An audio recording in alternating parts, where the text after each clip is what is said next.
Dear viewers, our topic today is the Reformation. The Reformation was a religious movement which aimed at removing the ills of the Christian Church in Europe. In the Middle Ages, the Christian world was regarded as a single state with two heads, the Holy Roman Emperor and the Pope. The Emperor claimed divine right, and the Pope was the spiritual Lord of all Christians. Latin was the language of the Church. All men belonged to the Catholic Church. No one was supposed to question the doctrines of the Church. In such state of affairs, men like King Henry VIII and Martin Luther dared to challenge the authority of Roman Pope, though their motivations were quite different. King Henry VIII, who was forced by his father, King Henry VII, to marry his brother's widow, wanted to divorce his wife. He thought his incestuous marriage had incurred divine wrath because he had no male child. Therefore, he asked the then Pope to give him the permission of divorce. When the Pope refused, the king severed link with Rome and had his marriage declared null and void by the English Pope. On the other hand, Martin Luther was a reformer who questioned the validity of indulgences, which were believed to reduce the amount of punishment one has to undergo for sins. Luther claimed that pardon for sin was to be obtained only by repentance and faith in God. He rose in revolt against the Roman Pope. His supporters, who staged a protest in his favor, were called Protestants. When Mary, the daughter of King Henry VIII, became queen, she tried to stop the spread of Protestantism. She subjected Protestants to brutal treatment. Consequently, a number of Protestants fled to Geneva and became the followers of Calvin. They came to be called Calvinists or Puritans. They came back to England during the reign of Queen Elizabeth. Unlike her stepsister Mary, Elizabeth was a moderate queen. She wanted to maintain a Catholic Church in doctrine and worship, but with the crown at the head instead of the Pope. But she could not do exactly what her father had done. He had been successful because he did not disturb the religion of the people. Now, an act of supremacy was passed, and the queen was made the head of the church. The lands of the monasteries were confiscated. A book of common prayer was issued. It was in the English language and was so framed as to satisfy both Catholics and Protestants.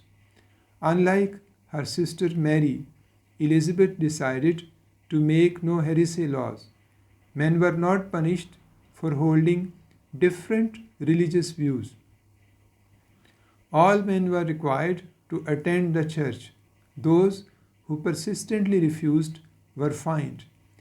In 1570, the Pope deposed Queen Elizabeth and ordered her subjects to stay away from the Church of England.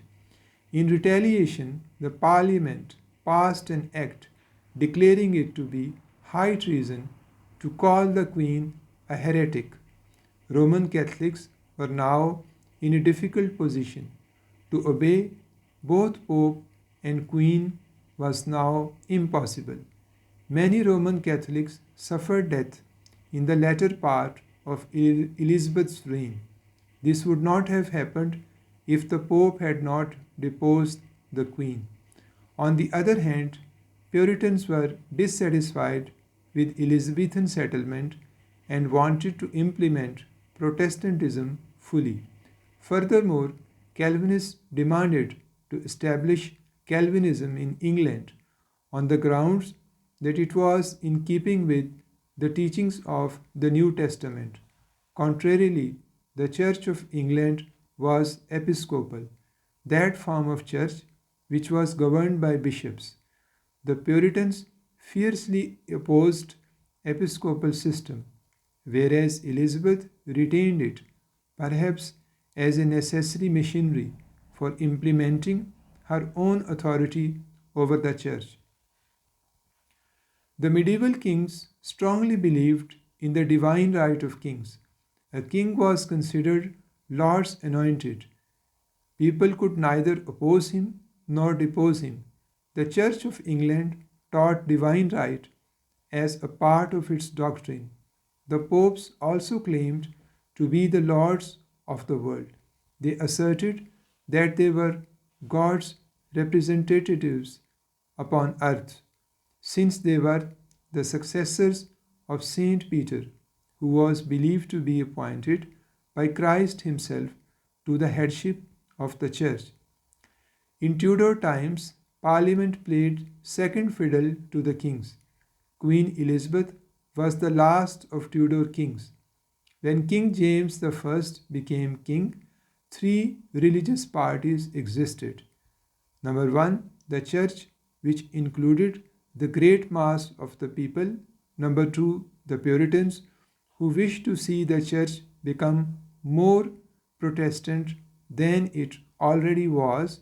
Number three, the Roman Catholics, most of whom persisted in non attendance at church and were fined accordingly. Puritans regarded the Reformation in England as only half completed. The church was still episcopal. The Puritans wanted to adopt Calvin's model in church. They wanted to abolish the following points of ceremonial: bowing at the name of Jesus, kneeling to receive communion, using a ring in marriage service, etc.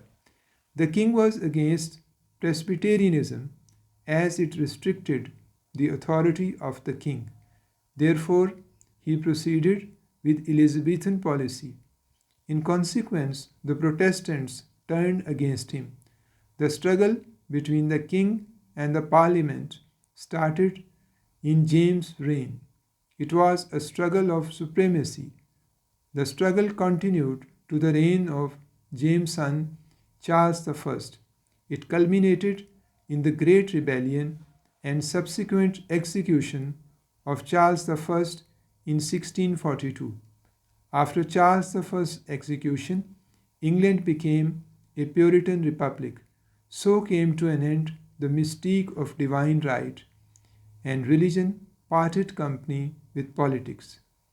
So the course of history in England changed. In the last analysis, Reformation put an end to medieval obscurantism and freed human thought from the shackles of dogma. Though it started as a religious movement, it exercised far reaching influence on the subsequent history of England. Thank you.